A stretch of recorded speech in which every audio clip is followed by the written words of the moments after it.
Hello students. तो कैसे हो आप सभी का आपके अपने YouTube channel physics behind the formula पर स्वागत है। और हम आज से क्लास 12 के लिए सीरीज स्टार्ट करने वाले हैं, जिसमें कि हम हर एक यूनिट को वन बाय वन कवर करेंगे। हर एक कंसेप्ट को और न्यूमेरिकल को काफी अच्छे तरीके से करेंगे, जो आपके लिए नीट हो, जेईई हो या फिर आपके स्टेट बोर्ड्स हो, सभी में काफी ज्यादा काम आएंगे। और साथ ही जो भी बच्चा हमारे YouTube चैनल पर नया है, तो प्लीज हमारे चैनल को सब्सक्राइब कीजिए और बेल आइकन को प्रेस कीजिए, ताकि जो भी हम न्यू लेक्चर अपलोड करें उसकी नोटिफिकेशन आप तक जाए। और आज जो हम स्टार्ट करने वाले हैं वो हमारा टॉपिक रहेगा चार्ज, और उसके कुछ टाइप्स रहेंगे जो सबसे ज्यादा इजी और सबसे इंपॉर्टेंट माना जाता है।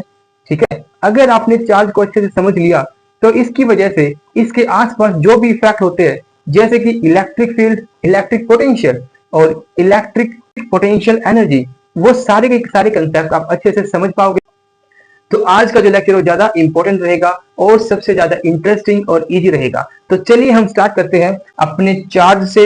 उसको स्टडी करने से पहले आप सभी बच्चे 11th में क्या स्टडी करके आए हो? आपने न्यूटन मैकेनिक्स में ये देखा होगा कि जब भी आप किसी दूसरे मास ऑब्जेक्ट पर फोर्स लगाना चाहो, क्या लगाना चाहोगे? फोर्स लगाना चाहोगे, तो वो फोर्स लगाने के लिए आपको इसके साथ कांटेक्ट बनाना पड़ेगा। आपको मास ऑब्जेक्ट के साथ कांटेक्ट बनाना पड़ेगा, जिसकी वजह से आप इस पर फोर्स लगा पाओगे। तो जो यहाँ पर इंपॉर्टेंट कंडीशन रहेगी वो क्या रहेगी? कांटेक्ट, जिसकी वजह से आप क्या लगा पाओगे? फोर्स लगा पाओगे। अभी तक आपने इसी चीज को स्टडी किया है क्लास 11th में, लेकिन क्लास 12 इससे थोड़ी सी डिफरेंट है। इसमें क्या करते हैं हम? इसमें हमें कांटेक्ट नहीं करना होता। हमारे पास क्या रहेगा? एक मास ऑब्जेक्ट। क्या रहेगा हमारे पास? एक मास ऑब्जेक्ट। ओके, और ये मास ऑब्जेक्ट किसी भी दूर रखी हुई चीजों पर क्या लगा पाएगा? काफी इजीली फोर्स लगा पाएगा। क्या लगा पाएगा? ये फोर्स। ओके, अब देखिए ये क्या कर पा रहा है? ये इस पर फोर्स लगा पा रहा है, लेकिन यहां पर कोई भी कांटेक्ट नहीं है। तो इस केस में ऐसा क्या है इस मास पार्टिकल के पास कि ये इस पर विदाउट कांटेक्ट, क्या बताया हमने? विदाउट कांटेक्ट फोर्स लगा पा रहा है। विदाउट कांटेक्ट क्या लगा दिया इसने? इस पर फोर्स लगा दिया। तो एक ये है हमारे पास मास पार्टिकल, मास ऑब्जेक्ट। ओके जी, और एक ये है मास ऑब्जेक्ट। तो फोर्स लगाने के लिए इस मास ऑब्जेक्ट के पास कुछ खास तरह की प्रॉपर्टी होनी चाहिए। क्या होनी चाहिए? कुछ खास तरह की प्रॉपर्टी होनी चाहिए, जिसकी वजह से ये क्या कर पाएगा? फोर्स लगा पाएगा। तो हमने अभी देखा कि इसके पास क्या रहेगी? कुछ ऐसी प्रॉपर्टी क्या रहेगी? कुछ इस तरह से प्रॉपर्टी कि जिसकी वजह से साथ में इसके पास भी क्या रहेगी? सेम प्रॉपर्टी, कि जिसकी वजह से ये क्या कर पाएगा? फोर्स लगा पाएगा। और साथ में ही अगर इसके पास ये प्रॉपर्टी है, तो इस प्रॉपर्टी की वजह से इस मास ऑब्जेक्ट के पास एनर्जी रहेगी। क्या रहेगी? एनर्जी। और वो एनर्जी को हम क्या बोलेंगे? Electro magnetic energy. समझे सभी बच्चों? इलेक्ट्रोमैग्नेटिक एनर्जी रहेगी किसके पास? इस मास ऑब्जेक्ट के पास। किसकी वजह से? इस प्रॉपर्टी की वजह से। अब देखो, इस वर्ड में, इस एनर्जी में दो चीजों से मिलकर के बनती है ये। कौन कौन से? एक तो इलेक्ट्रो, एक तो क्या देखा हमने? इलेक्ट्रो, और एक क्या देखा हमने? मैग्नेटिक। अगर हमारे पास ये जो ऑब्जेक्ट है जिसके पास ये प्रॉपर्टी है, अगर वो किस पर आ जाए? रेस्ट पर आ जाए, या फिर किस पर रखा हो? रेस्ट पर रखा हो, तो सिर्फ और सिर्फ उसके पास ये इलेक्ट्रिक इफेक्ट शो करने के लिए ही एनर्जी होगी। यानी कि इसके पास कौन सी एनर्जी रहेगी? अभी electrostatic energy, electrostatic energy.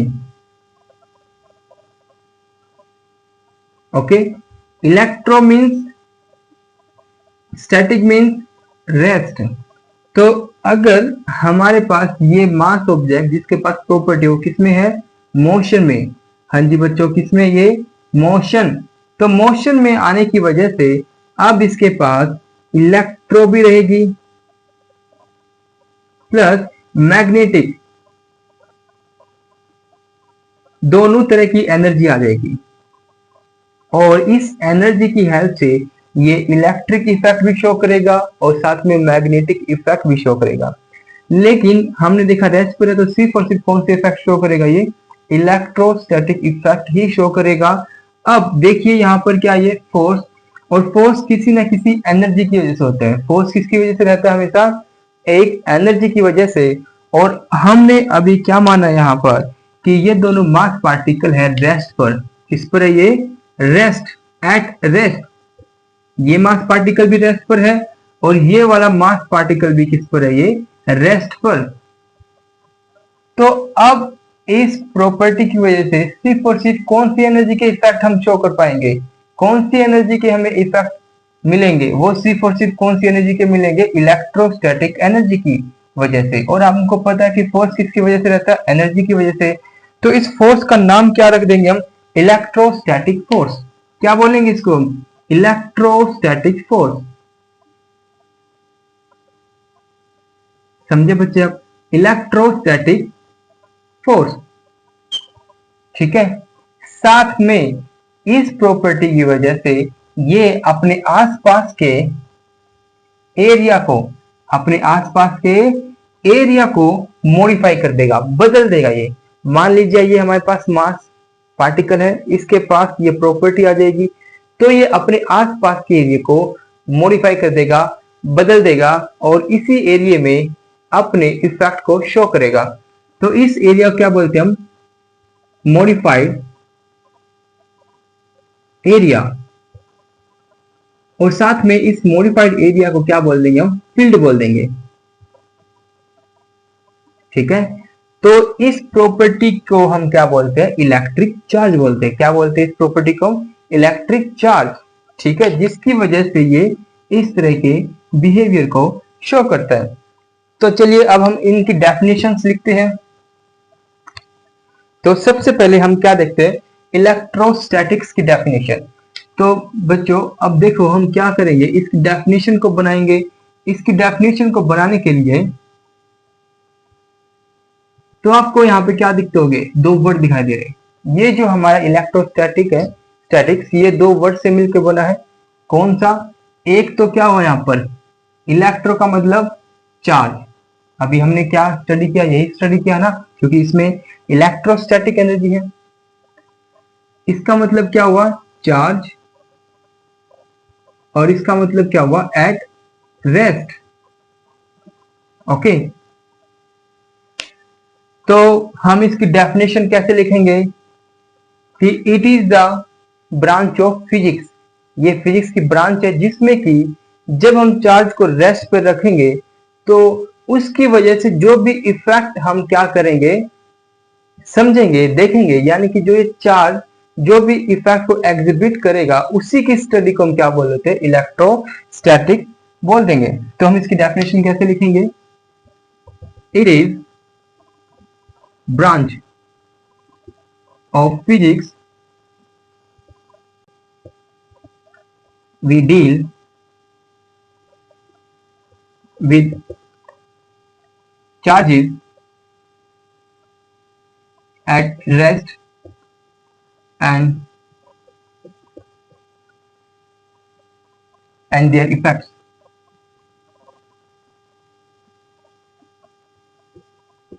Okay, next हम क्या लिखेंगे, इलेक्ट्रिक चार्ज के लिए डेफिनेशन। इलेक्ट्रिक चार्ज, ओके, जिसको कि हम कैपिटल क्या हो या फिर स्मॉल क्या से रिप्रेजेंट करेंगे। चार्ज को हम कैपिटल क्या से या फिर स्मॉल चार्ज से रिप्रेजेंट करेंगे। अब इसको देखो क्या लिखे हम, ये क्या रहेगी, प्रॉपर्टी। इसकी मास ऑब्जेक्ट की। It is property of mass object due to which, इस प्रॉपर्टी की वजह से क्या करेगा ये इलेक्ट्रोस्टैटिक फोर्स को एक्सर्ट करेगा या फिर क्या कर पाएगा, फील कर पाएगा। Due to which it can exert और feel electrostatic force, electrostatic force. Okay, electrostatic force और इफेक्ट्स, क्या लिख सकते हैं हम, इफेक्ट्स। समझे आप सभी? तो इसके बाद हम देखेंगे टाइप्स ऑफ चार्जेस। तो अब हमारे पास है टाइप्स ऑफ चार्जेस, यानी चार्ज कितने टाइप्स के रहेंगे। तो चार्ज हमारे पास टू टाइप्स के होते हैं, एक पॉजिटिव चार्ज और दूसरे को हम क्या बोल देंगे, नेगेटिव चार्ज। एक हो जाएगा हमारे पास पॉजिटिव चार्ज, पॉजिटिव चार्ज, और एक दूसरा कैसे हो जाएगा हमारे पास, नेगेटिव। दूसरा हो जाएगा हमारे पास नेगेटिव चार्ज, नेगेटिव चार्ज मतलब पॉजिटिव और दूसरा क्या रहेगा हमारे पास, नेगेटिव। एग्जाम्पल, हमारे पास जो नेगेटिव चार्ज है वो किस पर रहता है, इलेक्ट्रॉन पर। जो इलेक्ट्रॉन है हमारे पास उस पर कैसा चार्ज रहेगा, नेगेटिव चार्ज रहेगा। और जो हमारे पास क्या है, प्रोटॉन, क्या रहेगा हमारे पास, प्रोटॉन, उस पर क्या रहेगा, पॉजिटिव चार्ज रहेगा, उस पर क्या रहेगा, पॉजिटिव चार्ज। समझे आप सभी? तो नेगेटिव चार्ज कैसे आएगा किसी भी ऑब्जेक्ट पर, अगर हम किसी ऑब्जेक्ट में क्या कर देंगे, इलेक्ट्रॉन्स ऐड कर देंगे। क्या ऐड कर देंगे इसमें, इलेक्ट्रॉन्स। तो इस पर हम क्या बोलेंगे कि नेगेटिव चार्ज आया। तो नेगेटिव चार्ज किसकी वजह से रहेगा, due to extra electron, extra negative charge और इलेक्ट्रॉन। Okay, extra electron. और ये पॉजिटिव चार्ज कैसे रहेगा, जितने आप यहां से इलेक्ट्रॉन्स को बाहर निकाल दोगे वो क्या देगा आपके पास, पॉजिटिव चार्ज देगा। ओके, अगर हम इसमें एटम की बात करें कि एटम पर पॉजिटिव कब आएगा और नेगेटिव कब आता है, तो देखते हैं अभी। तो अब हम देखते हैं हमारे पास टू टाइप्स के एटम है, एक है हमारे पास सोडियम का एटम और दूसरा हमारे पास क्लोरीन का एटम। आप सभी बच्चों को पता होगा कि जो सोडियम का एटम है उस पर कितना एटॉमिक नंबर रहता है, 11, और जो क्लोरीन है उसका एटॉमिक नंबर कितना रहता है हमारे पास, 17। और अगर हम इसकी स्ट्रक्चर को ड्रॉ करें तो किस तरह से ड्रॉ करेंगे हम, तो हम अब इनके इलेक्ट्रॉन्स को कैसे लिखते हैं कि फर्स्ट में कितने आ जाएंगे, 2, सेकंड में कितने आ जाएंगे, 8, और थर्ड में कितने आ जाएंगे, 1। साथ ही इसमें कितने हो जाएंगे, फर्स्ट में 2, देन 8 एंड देन 7। तो अभी आपको दिख रहा होगा कि यहाँ पर इसका ऑक्टेट कंप्लीट नहीं है। कितने होने चाहिए थे यहाँ पर, 8, और यहाँ पर भी कितने होने चाहिए थे, 8 होने चाहिए थे। तो अभी कैसा है ये, अनस्टेबल। कैसा है ये यहाँ पर, अनस्टेबल। और ये भी कैसा है, अनस्टेबल। तो स्टेबिलिटी को अचीव करने के लिए ये अपने एक इलेक्ट्रॉन को बाहर निकाल देगा। जो इसका बाहर वाला एक इलेक्ट्रॉन को क्या कर देगा, ये बाहर निकाल देगा, लूज कर देगा। और यहां से एक इलेक्ट्रॉन को क्या करता है, ये गेन करता है। ये क्या करता है, एक इलेक्ट्रॉन को गेन करता है। ओके, तो आपने देखा होगा अभी कि यहां से इसने एक इलेक्ट्रॉन को क्या कर दिया, लूज कर दिया। तो हमारे पास जितने इलेक्ट्रॉन लूज करेगा उतना ही इस पे क्या जाएगा, पॉजिटिव चार्ज आ जाएगा। और अब हम इलेक्ट्रॉन देखेंगे इस पर, ये बनेगा, ये एटम है और ये क्या हमारे पास, आयन। ओके, जो कैसा अभी स्टेबल, जो कैसा हो चुका है यहां पर, स्टेबल। और इसमें ये एटम है और अब क्या बना इसका आयन, जो क्या हुआ हमारे पास क्लोरीन नेगेटिव। अब कितना और 2 8 एंड 8, समझे आप। तो इस पर क्या आया अभी पॉजिटिव चार्ज और उस पर कैसा आया हमारे पास नेगेटिव चार्ज। ओके, इसका मतलब क्या हुआ यहां पर कि इस केस में नंबर ऑफ प्रोटॉन्स वो क्या रहेंगे, ज्यादा रहेंगे, और इलेक्ट्रॉन्स क्या रहेंगे इसमें कम रहेंगे। और इसमें क्या रहेंगे, प्रोटॉन्स कम रहेंगे और इलेक्ट्रॉन्स क्या रहेंगे, ज्यादा रहेंगे। ठीक है, तो जब भी हमारे पास एक नेगेटिवली चार्ज ऑब्जेक्ट होगा उस पर हमेशा एक्सेस नंबर ऑफ इलेक्ट्रॉन्स रहते हैं और पॉजिटिव चार्ज बॉडी पर हमेशा कम नंबर ऑफ इलेक्ट्रॉन्स रहते हैं। और साथ में अगर number of electrons and protons क्या हो जाए, बराबर हो जाए, सेम हो जाए, तो क्या बोलेंगे उसको हम। अब हमारे पास न्यूट्रल ऑब्जेक्ट, हमने क्या देखा कि अगर हम नंबर ऑफ इलेक्ट्रॉन्स को एंड नंबर ऑफ प्रोटॉन्स को क्या कर देंगे, सेम कर देंगे। नंबर ऑफ प्रोटॉन किसके इक्वल हो जाए, नंबर ऑफ इलेक्ट्रॉन्स के।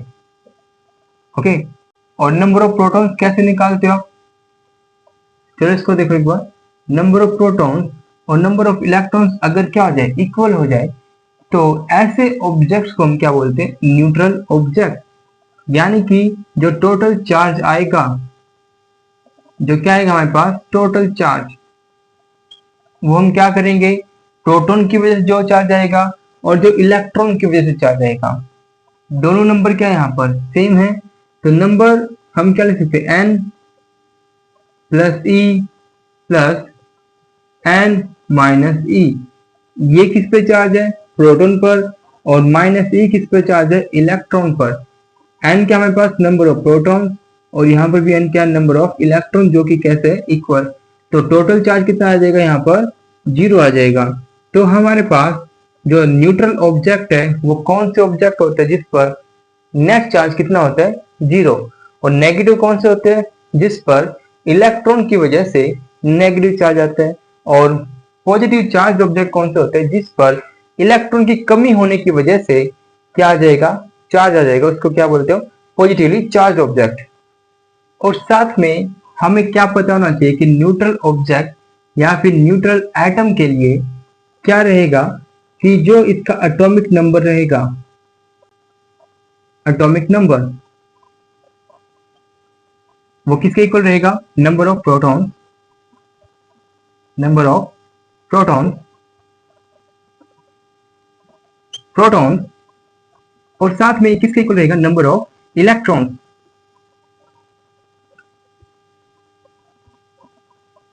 ओके, और एटॉमिक नंबर को हम किससे रिप्रेजेंट करेंगे, जेड से। नेक्स्ट है हमारे पास प्रॉपर्टी ऑफ चार्ज। तो हमारे पास 3 टाइप की प्रॉपर्टी होती है चार्ज के पास। फर्स्ट क्या है, quantization of charge, second additivity of charge, and next one is the conservation of charge. लेकिन इस वीडियो में हम सिर्फ और सिर्फ क्वांटाइजेशन ऑफ इलेक्ट्रिक चार्ज के बारे में स्टडी करेंगे। Next 2 properties with example with question हम नेक्स्ट लेक्चर में स्टडी करेंगे। तो अभी देखते हैं हम क्वांटाइजेशन ऑफ चार्ज। तो यहाँ पे हम देखेंगे कि जो क्वांटाइजेशन है ये किससे मिलके बनता है अभी। तो यहाँ पर क्या लिखा है, क्वांटा, किससे मिलके बनता है, ये क्वांटा से मिलके बनता है। और क्वांटा का मतलब क्या रहता है हमारे पास, स्मॉलेस्ट डिस्क्रीट अमाउंट। क्या रहेगा ये, smallest discrete amount, smallest discrete amount, smallest discrete amount. इसका मतलब कि हमें चार्ज का वो सबसे स्मॉलेस्ट अमाउंट बताना है कि कौन से मास पार्टिकल के पास मिल सकता है। मतलब इस पूरे यूनिवर्स में एक ऐसा मास पार्टिकल देखना है जिस पे क्या रहेगा, इलेक्ट्रिक चार्ज रहेगा। ओके, तो हमारे पास कौन सा पार्टिकल है? इलेक्ट्रॉन। कौन सा पार्टिकल हमारे पास? इलेक्ट्रॉन एक ऐसा मास पार्टिकल है, मास पार्टिकल जो कि इंडिपेंडेंटली एग्जिस्ट कर सकता है, कैन एग्जिस्ट इंडिपेंडेंटली। मतलब एटम से अगर हम इलेक्ट्रॉन को निकाल दे तो भी ये एग्जिस्ट कर सकता है, स्टेबल रह सकता है। इस पे जो चार्ज है वो कितना है हमारे पास? जो इस पर चार्ज रहेगा क्या equal to 1.6 into 10 power -19 coulomb. और इस क्या को लिखने के बजाय हम इसको हमेशा क्या लिखते हैं? स्मॉल ई। तो स्मॉल ई का मतलब 1.6 इंटू 10 पावर -19 कोलम। और कोलम क्या रहेगी? हमारे चार्ज की एसआई यूनिट रहेगी। तो इसमें जो मास पार्टिकल है और ये कोलम क्या है हमारे पास? SI unit. ये क्या रहती है हमारे पास? SI unit of charge. वो क्या रहती है हमारे पास? कोलम। ओके बच्चों, ठीक है। तो हमने क्या देखा, क्या होता है क्वांटाइजेशन।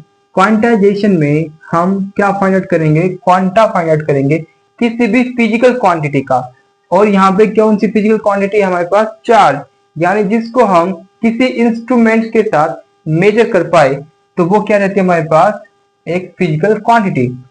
तो इस फिजिकल क्वांटिटी यानी चार्ज का जो स्मॉलेस्ट डिस्क्रीट अमाउंट है वो कौन से मास पार्टिकल पे मिलता है? इलेक्ट्रॉन पर। इसका मतलब इलेक्ट्रॉन के सिवा और कोई दूसरा चार्ज पार्टिकल नहीं है जो कि इससे भी कम चार्ज को कैरी करता हो। यानी कि इस अमाउंट से भी कम चार्ज वाला ऐसा कोई भी एक मास पार्टिकल नहीं मिलेगा जो इंडिपेंडेंटली एग्जिस्ट कर सकता हो। तो हम क्या बोलेंगे कि किसी भी ऑब्जेक्ट पर अगर चार्ज है, किसी भी ऑब्जेक्ट पर क्या है? अगर चार्ज क्या है, ओके, चार्ज कितना इस पर? क्यों? तो ये किसकी वजह से बनेगा? ये हमेशा किसकी वजह से बनता है? इलेक्ट्रॉन की वजह से। और आपको पता है कि किसी भी मास ऑब्जेक्ट में या फिर एक मटेरियल के अंदर क्या मिलते हैं? हमें इलेक्ट्रॉन्स मिलते हैं। तो ये जो चार्ज है वो भी किसकी वजह से मिलेगा? यहाँ पर इलेक्ट्रॉन्स की वजह से, क्योंकि इलेक्ट्रॉन से छोटा तो कोई है नहीं। इलेक्ट्रॉन से छोटा कोई ऐसा मास पार्टिकल नहीं है जिस पर चार्ज एग्जिस्ट करता हो। तो ये जो टोटल चार्ज है, ये टोटल चार्ज हम कैसे निकाल सकते हैं? किसी भी एक ऑब्जेक्ट पर अगर मैं सभी इलेक्ट्रॉन के चार्ज को क्या कर दूं? ऐड कर दूं। अगर मैं क्या कर दूं? सभी इलेक्ट्रॉन के चार्ज को ऐड कर देता हूं। हम क्या करेंगे? इनको काउंट करेंगे। मान लेते हैं यहाँ पे कितने इलेक्ट्रॉन्स आए? 10 इलेक्ट्रॉन्स। तो मैं इसको 10 टाइम्स क्या करूंगा? ऐड करूंगा। कितने टाइम्स ऐड करूंगा मैं इसको? 10 टाइम्स। ओके, या फिर हम इसको क्या लिख सकते हैं? n, या फिर क्या लिख सकते हैं इसको? 10 मल्टीप्लाई e। और इलेक्ट्रॉन पे जो चार्ज रहता है वो कैसा होता है? हमेशा नेगेटिव। इलेक्ट्रॉन पे चार्ज कैसा रहता है? इस पर नेगेटिव। तो यहाँ पर हम क्या साइन लगाएंगे? नेगेटिव साइन लगाएंगे। ओके, लेकिन अगर हमारे पास n नंबर ऑफ इलेक्ट्रॉन्स है तो इसको क्या लिख सकते हैं हम? टोटल माइनस n e लिख सकते हैं हम। ठीक है, साथ में यहां पे हम देख सकते हैं कि इसके पास क्या है? Extra electron. और ये क्या बनाता है? यहां पर नेगेटिव चार्ज। अगर चार्ज की क्या हो जाए? इसके पास कमी हो जाए। चार्ज की क्या हो जाए? इसके पास कमी। तो यहां पर क्या एक्स्ट्रा हो जाएंगे? तो इसमें नंबर ऑफ प्रोटॉन्स क्या हो जाएंगे? ज्यादा हो जाएंगे। जो अभी हमने किया था इसमें क्या ज्यादा हो जाएंगे? Number of protons. और प्रोटॉन पे क्या चार्ज रहेगा? प्लस ई चार्ज रहेगा। कैसे चार्ज रहेगा? प्लस ई चार्ज। ओके, तो दोबारा से अब हम क्या करेंगे?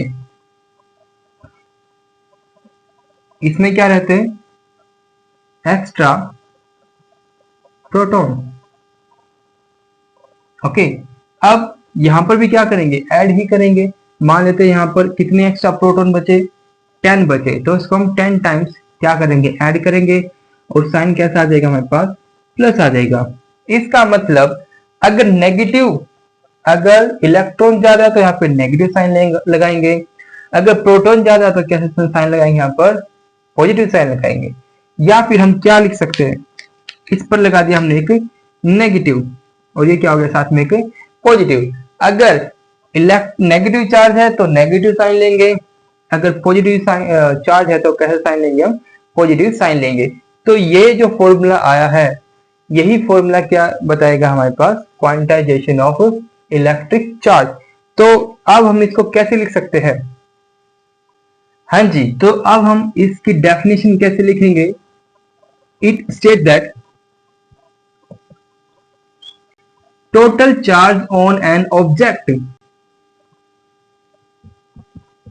total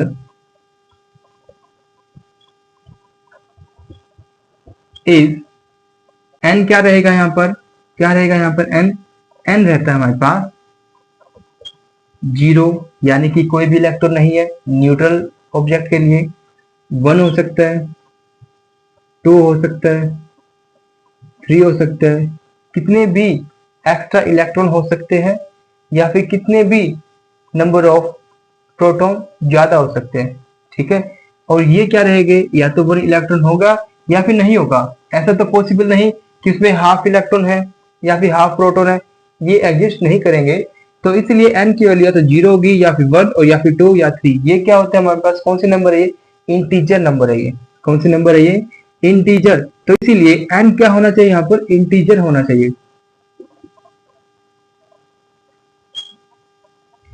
क्यों, क्योंकि इलेक्ट्रॉन हमेशा कंप्लीट या तो मिलेगा या फिर नहीं मिलेगा। और E क्या है, अभी हमने देखा था, E क्या है, चार्ज ऑन 1 इलेक्ट्रॉन। क्या रहता है ये, चार्ज ऑन 1 इलेक्ट्रॉन। इसकी वैल्यू कितनी होती है यहाँ पर,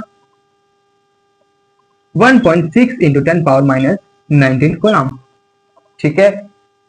तो अब हम क्या लिख सकते हैं कि total charge on an object is, integer से बनता है integral multiple of charge on 1 electron. ये क्या रहेगा हमारे पास, integral multiple of charge on 1 electron. तो क्या लिखेंगे इसको, इंटीग्रल मल्टीपल ऑफ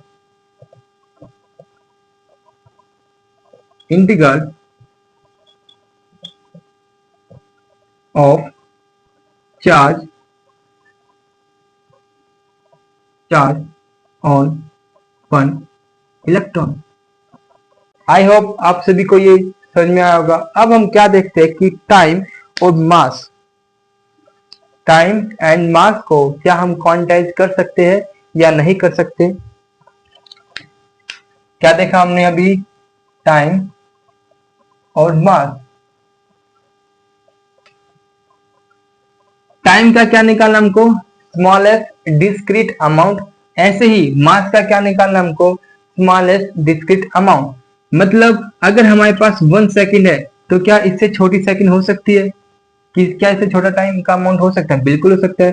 कौन सा, मिली सेकेंड। क्या इससे और कम हो सकता है, बिल्कुल हो सकता है। माइक्रो सेकेंड, क्या इससे कम और ले सकते हैं, बिल्कुल ले सकते हैं। नैनो सेकेंड, और कम आता रहेगा, कम आता रहेगा, हम जाते रहेंगे और कहां तक पहुंचेंगे, 0, जब कुछ भी टाइम नहीं बचेगा।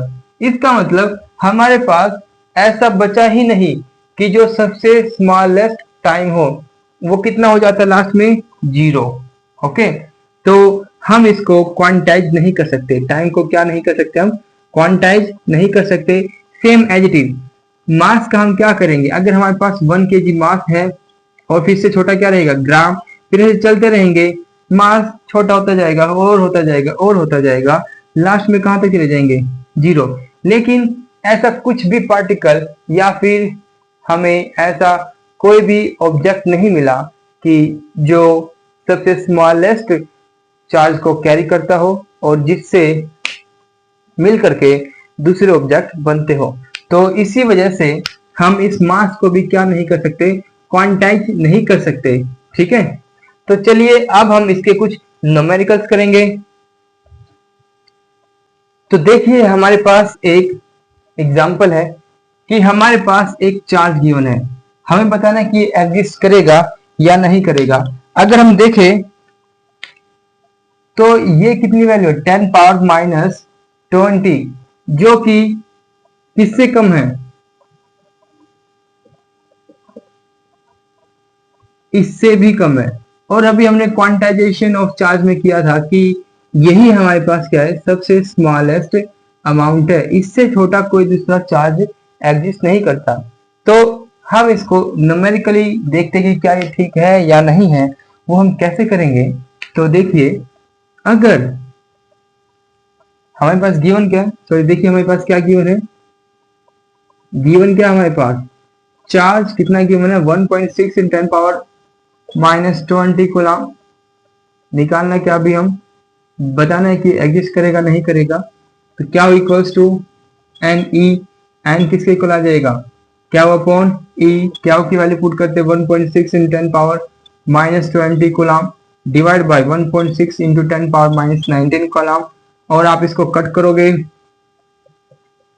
तो कितना रहेगा यहाँ पे, 10 पावर माइनस 1। और आप इसको कैसे लिख सकते हो, 1/10 और 0.1, कितना है हमारे पास 0.1। और आप देख पा रहे हो यहाँ पर कि n हमारे पास इंटीजर नहीं है, नॉट इंटीजर। ठीक है, तो इसका मतलब ये पॉसिबल नहीं है, ये चार्ज पॉसिबल नहीं हो सकता। ठीक है, तो नेक्स्ट क्वेश्चन हमारे पास, नेक्स्ट क्वेश्चन है, हाँ जी नेक्स्ट क्वेश्चन हमारे पास, हमें क्या फाइंड करना है, number of electron in 1 coulomb charge. Okay, तो गिवन क्या हमारे पास, चार्ज गिवन है, फाइंड आउट क्या करना है हमको, नंबर ऑफ इलेक्ट्रॉन्स। तो क्या equals to N E, given है हमारे पास कैपिटल क्या इक्वल्स टू 1 कूलम। ओके, हमें निकालना क्या है, N means number of electrons find out करने हमको। तो कैसे फाइंड आउट करोगे, इसको हम थोड़ा सा रीअरेंज करेंगे तो ये आ जाएगा हमारे पास इस तरह से। देन इसमें वैल्यू पुट करेंगे 1 coulomb divide by 1.6 into 10 power 19 coulomb, coulomb से कूलम कटवा और n आ जाएंगे हमारे पास 1/1.6 इंटू 10, पावर ऊपर जाएगी तो प्लस में हो जाएगी। तो बाद में आप इसको काउंट कर लेना, कैलकुलेट कर लेना, क्या आ जाएगा हमारे पास, नंबर ऑफ इलेक्ट्रॉन्स। ओके, तो नेक्स्ट क्वेश्चन है हमारे पास। हाँ जी बच्चों, अभी हमारे पास क्या क्वेश्चन गिवन है कि ऑब्जेक्ट 10 पावर 4 इलेक्ट्रॉन्स को एवरी सेकंड बाहर निकालता है, तो हमें कितना टाइम लगेगा टोटल 1 कूलम चार्ज को बाहर निकालने के लिए। ठीक है, तो क्या गिवन है हमारे पास, सबसे पहले क्या लिखते हैं, गिवन एक ऑब्जेक्ट है। ओके, इस ऑब्जेक्ट में से कितने इलेक्ट्रॉन्स निकलते हैं, टाइम कितना रहेगा 1 सेकंड में, 1 सेकंड में कितना निकलता है, 10 पावर 4 इलेक्ट्रॉन्स बाहर निकल जाते हैं। अब हमें क्या फाइंड आउट करना है, टाइम फाइंड आउट करना है। क्या फाइंड आउट करेंगे हम, टाइम, हमें कितना चार्ज निकालना है बाहर, चार्ज कितना निकालना है, 1 कूलम। इसका मतलब यहां से जो नंबर ऑफ इलेक्ट्रॉन्स कितने जाएंगे, कितने निकालने हमको नंबर ऑफ इलेक्ट्रॉन्स। तो नंबर ऑफ इलेक्ट्रॉन्स अगर निकालना चाहो तो क्या आ जाएगा हमारे पास, क्या इक्वल्स टू एन ई, और यहां से एन की वैल्यू कितनी आ जाएगी हमारे पास, 1/e। समझे, क्या हो कितना हमारे पास 1, यानी कि हमें कितने इलेक्ट्रॉन्स बाहर निकालने हैं, 1/e इलेक्ट्रॉन्स हमको बाहर निकालने में कितना टाइम लगेगा वो फाइंड आउट करना है। तो देखिए 10 पावर 4 इलेक्ट्रॉन्स को बाहर निकालने में कितना टाइम लगता है, 1 सेकेंड। हमारे पास अब इलेक्ट्रॉन कितने, 1/e इलेक्ट्रॉन्स को बाहर निकालने में कितना टाइम लगेगा, 1 second divide by 10 power 4 multiply 1/e। तो आप इसमें वैल्यूज पुट करोगे और जब इसमें वैल्यूज पुट कर दोगे तो ये किसके इक्वल आ जाएगा, तो जब आप इसको कैलकुलेट करोगे तो हमारे पास कितना आ जाएगा 6.25 इंटू 10 पावर 14 सेकेंड। ओके, तो आप सभी को मोल कंसेप्ट का पता होगा, जिसमें कि हमारे पास एक फॉर्मूला होता है number of particles find out करने का। Number of particles find out करने का in a given mass, number of particles is equals to given mass by molar और atomic mass multiply Avogadro number. Okay, particles में क्या हो सकते हैं हमारे, कैन बी मॉलिक्यूल्स और एटम्स। ठीक है, तो अब हम इस फॉर्मूले को यूज करेंगे किसी भी इलेक्ट्रॉन और किसी भी ऑब्जेक्ट पर चार्ज फाइंड आउट करने के लिए। अब हमारे पास एक एग्जांपल है। क्या है इस एग्जांपल में कि हमारे पास एक कॉपर ब्लॉक है जिसका कितना मास है 6.4 ग्राम गिवन है, और इसका एटॉमिक मास क्या गिवन है 64 ग्राम पर मोल। इसमें हमें क्या बताना है, नंबर ऑफ फ्री इलेक्ट्रॉन्स। क्या बताना है हमको, नंबर ऑफ फ्री इलेक्ट्रॉन्स अगर एक copper atom contributes to 1 electron. इसका मतलब इस ब्लॉक के अंदर एक कॉपर एटम एक इलेक्ट्रॉन को बाहर निकालता है, तो हमें total number of free electrons बताने इसमें, समझे आप सभी। और उन फ्री इलेक्ट्रॉन्स की वजह से हमें क्या बताना है, टोटल नेगेटिव चार्ज।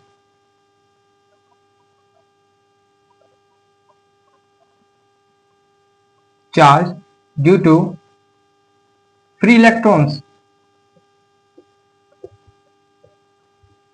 ओके, तो इसमें हम क्या करेंगे, तो हमें क्या निकालना है, टोटल नेगेटिव चार्ज। तो हम इसमें सबसे पहले क्वांटाइजेशन अप्लाई करेंगे। क्या इक्वल्स टू इलेक्ट्रॉन्स है, इलेक्ट्रॉन्स की वजह से निकालना है, तो क्या आएगा हमारे पास नेगेटिव एन ई। एन क्या हमारे पास, नंबर ऑफ इलेक्ट्रॉन्स। और अभी हमने देखा जितने एटम रहेंगे कॉपर के उतने ही क्या रहेंगे इसमें फ्री इलेक्ट्रॉन्स रहेंगे। मतलब N equals to atoms of copper, atoms of copper equals to number of free electrons. Okay, अगर आप ये निकाल दोगे तो ये आ जाएगा हमारे पास। और साथ में यहां से हमारे पास फॉर्मूला क्या है एन निकालने के लिए, एटम ऑफ कॉपर। तो उसके लिए क्या फॉर्मूला करेंगे हम, m divide by capital M multiply N A into e. तो यहां से क्या आएगा हमारे पास, क्या equals to minus given mass कितना है 6.4 ग्राम, एंड देन ये कितना आ जाएगा हमारे पास 64 gram multiply 6.023 into 10 power 23 multiply 1.6 इन 10 पावर -19 कोलम। अब जो चीजें कटेगी आप उसको कट कर दोगे और यहां से आपका क्या आ जाएगा, आंसर आ जाएगा, जिसको कि आप खुद से सोल्व करोगे। ठीक है, सिंपल कैलकुलेशन रहेगी इसमें। नेक्स्ट क्या हमारे पास, अब हमारे पास 18 ग्राम ऑफ वाटर है और इसमें क्या बताना है, total negative charge and total positive charge. तो हम क्या देखेंगे इसमें, सबसे पहले हम क्या फाइंड आउट करेंगे कि हमारे पास एक वाटर मॉलिक्यूल है जिसमें एक ऑक्सीजन का रहेगा और दो क्या रहेंगे, हाइड्रोजन के एटम रहेंगे। और एक हाइड्रोजन का एटम के पास एक इलेक्ट्रॉन है, दूसरे के पास कितने इलेक्ट्रॉन्स है, 2। और ऑक्सीजन के पास 6 आउटर में रहेंगे और 2 किस में रहेंगे, इनर में। यानी टोटल इसके पास कितने इलेक्ट्रॉन्स है, 8 इलेक्ट्रॉन्स। और इसके पास 1 इलेक्ट्रॉन, इसके पास 1 इलेक्ट्रॉन। तो एक मॉलिक्यूल के पास टोटल कितने हैं यहाँ पे electrons, number of electrons n equals to 8 electron plus 2 electron means 10 electron. इसका मतलब एक मॉलिक्यूल कितने इलेक्ट्रॉन देगा, 10 इलेक्ट्रॉन। ओके, तो इस पे चार्ज कितना आ जाएगा हमारे पास, क्या इक्वल्स टू एन ई, जिसमें कि नंबर ऑफ इलेक्ट्रॉन्स किसके इक्वल रहेंगे, नंबर ऑफ प्रोटॉन्स के, और सेम इसमें क्या रहेगा, प्रोटॉन रहेंगे। ठीक है, जितने इसमें क्या रहते हैं इलेक्ट्रॉन्स, उतने ही क्या मिलेंगे इसमें, प्रोटॉन्स मिलेंगे। तो नेगेटिव और पॉजिटिव चार्ज दोनों क्या रहेगा, सेम आएगा, बस साइन एक में पॉजिटिव आ जाएगा और एक में कैसे आ जाएगा, नेगेटिव। तो ये किसके लिए, वन मॉलिक्यूल के लिए, किसके लिए, यहाँ पर ये वन मॉलिक्यूल के लिए। तो ये कितना आएगा यहाँ पे, plus minus number of electrons कितने हमारे पास, 10 मल्टीप्लाई 1.6 × 10⁻⁻19 कॉलम। तो ये वन मॉलिक्यूल के ऊपर है, लेकिन हमें बताना क्या है कि 18 ग्राम वाटर में कितने नंबर ऑफ मॉलिक्यूल रहेंगे। तो जो टोटल चार्ज रहेगा हमारे पास, टोटल चार्ज वो किसके इक्वल आ जाएगा, number of molecules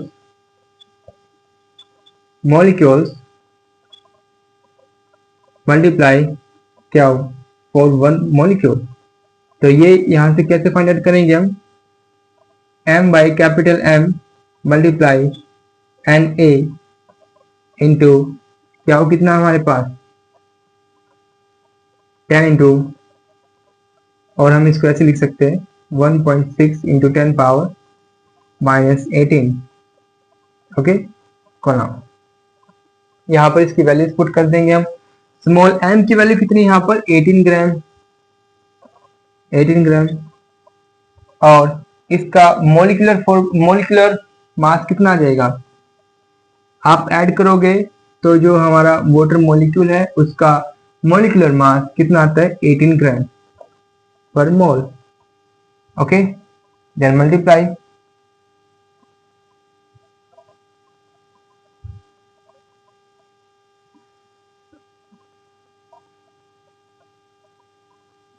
6.023 into 10⁻23 multiply 1.6 into 10⁻⁻18 column.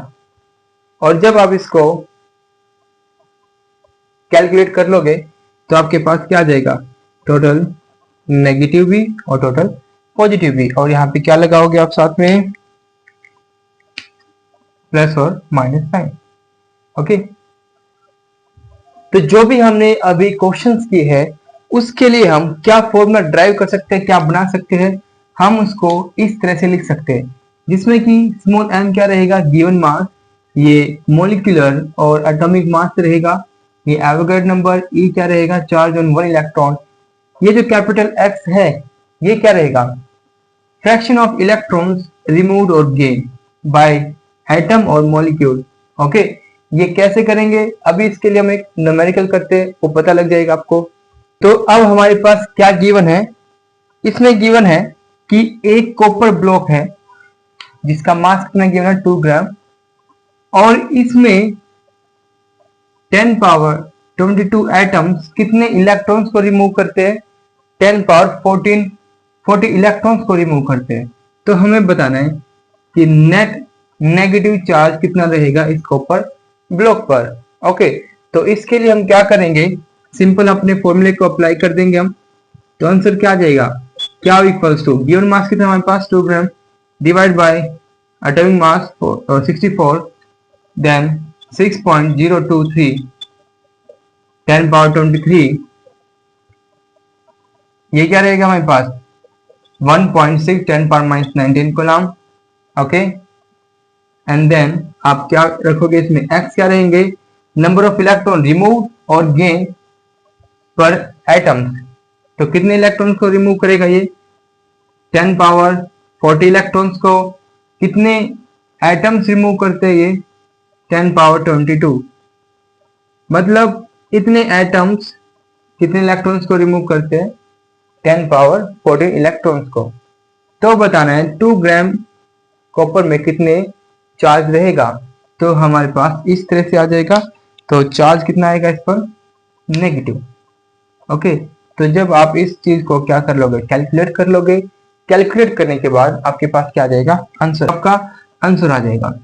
Then I hope आप सभी बच्चों को हमारी क्लास अच्छी लगी होगी, और मिलते हैं हमारे नेक्स्ट लेक्चर में